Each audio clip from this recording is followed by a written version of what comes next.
Oggi vi racconto come siamo passati dal lavorare in un casotto di legno ad aprire uno studio a Viterbo. Magari può esserci qualche spunto utile per chi vuole aprire un proprio studio d'arte.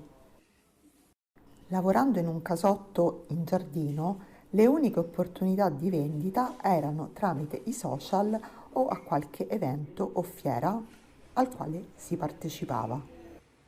Questo è sicuramente ottimo quando si inizia, ma dopo un po' ci si accorge che ha dei limiti. I social mi divertono e penso anche che siano un potenziale mezzo per entrare a contatto con persone lontane.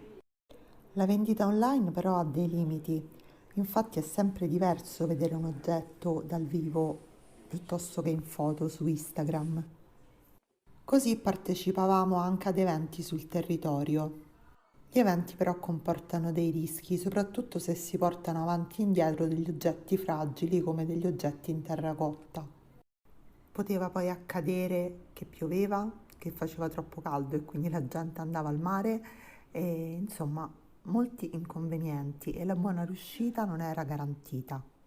Chiaramente la partecipazione a questi eventi aveva dei costi e alla fine facendo due conti ci siamo resi conto che partecipare a 3-4 eventi al mese poteva avere lo stesso costo quasi di un affitto.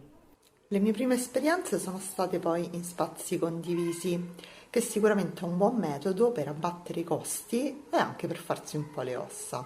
Per condividere uno studio serve sicuramente andare d'accordo, ma anche la stessa visione delle cose e gli stessi obiettivi, che magari possono esserci inizialmente, poi uno cambia e quindi queste cose non ci sono più.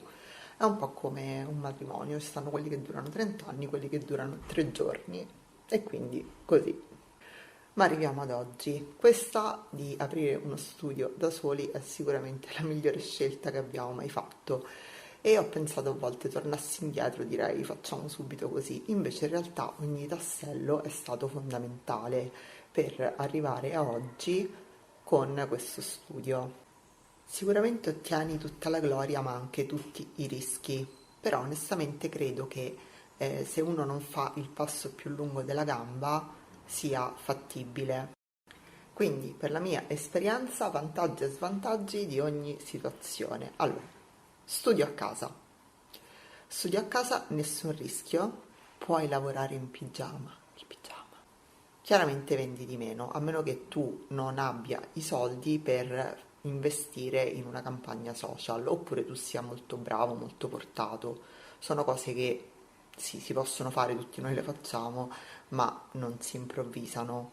Studio condiviso, rischi condivisi, però bisogna essere fortunati nel trovare appunto quello che dicevo prima, delle persone giuste e che restino giuste nel tempo. Forse bisogna essere anche delle persone a cui vanno bene i compromessi.